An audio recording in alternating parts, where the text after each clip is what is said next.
Hello and welcome, beloved, to the Dr. Mumbi Show. My name is Dr. Mumbi Saraki. How you doing? How's everything going? I really do pray that you are well in all your ways and that you are moving into living life on your own terms. Thanks to every single person that supports us on our Patreon account and makes it possible for us to continue to produce this show, regardless, of the epic, censorship that YouTube has been doing. Thanks to everyone that also supports us through our PayPal and helps us to, meet our monthly needs for our staff. We appreciate love each and every one of you. Go ahead and consider joining us if you haven't already. Now, amazing news coming out of the divided kingdom. This is hilarious. So, there's been worldwide protests as, phase two of the pandemic takes effect. And,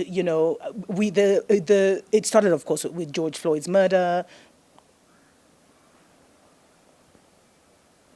And then, after that, there's a lot of evidence that is showing contrary things. But, there's been an epic uprising across the divided states. And then it spread to the divided kingdom the whole of last weekend. It was really, really, massive demonstrations in London, in Bristol. And then on Sunday, to cap it all off, like the icing on the cake, 17th century slave trader Edward Colston, he had a bronze monument in Bristol in the divided kingdom. And on Sunday afternoon, protesters went up to it and they took it down. And the reason they took it down is because he was actually a slave trader. Can you imagine? This is where they have statues of the people who committed the atrocities against us, and people still want them to apologize. Did we do what? So he was allegedly, not allegedly, he was a slave trader. He transported 80,000 African men and women from the continent, from the motherland to America. And, his statue has been a cause of controversy for many years. So finally, the protesters took matters into their own hands. They pulled that thing down. And then they, dragged it to, I don't know if it's the Thames River. I don't know if it's a river or wherever. Let me look it up. And they dragged it there and then they just dumped it in the water. And, there was a lot of cheering, et cetera, et cetera.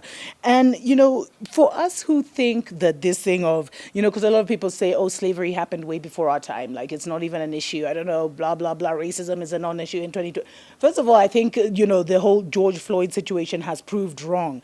But, when you look at the statements that the government gave, because in a statement that was posted to Twitter, the Bristol area police superintendent, someone called Andy Bennett, he said, he confirmed that the police were investigating the incident as an act of criminal damage.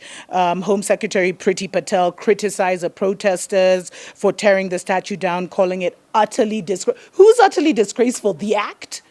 Or the fact that this guy actually transported 80,000 of our ancestors from Africa to America? You see how it's still a white supremacy thinking system. Government, governing the mental reality, and everything in the physical falls into place. Stories for other days. And the mayor of Bristol, he's the only one who seemed to talk some kind of sense. Someone called Marvin Rees, he said, it's important to listen to those who found the statue to represent an affront to humanity. But, they're saying that the protests in the divided kingdom were largely peaceful, but this has really brought, a smile to many people's, faces. And they're saying now that they're actually turning their sights on the statue of Cecil Rhodes at, Oxford University, it has been in debate for 3 years that it should be taken down. Of course, Cecil Rhodes, there is a Rhodes Scholarship. People don't even know what that is. And Africans were busy hop on the Rhodes Scholarship and feel proud about it, when he was literally the architect of apartheid. Just a wicked man. Stories for other days. So it's very interesting. And regardless of where or whether you think this was staged or what you think this is, the fact that these statues are coming down is so symbolic spiritually. it says a lot spiritually. And regardless of why this has been orchestrated, I'm hearing, there's a lot of people who are saying this could be a deep state attack on, Trump's regime. There are many, many theories and allegations out there, to put us into martial law. As I said, a crisis, everyone always takes maximum advantage of the crisis to fulfill whatever agenda they have. There's not just one secret society that is trying to implement things, implement their version of what they think the new world order is. But there's multiple parties that are trying to steer things this way and that. But spiritually, what is happening when that statue hit the ground like boom? That's a powerful redemption.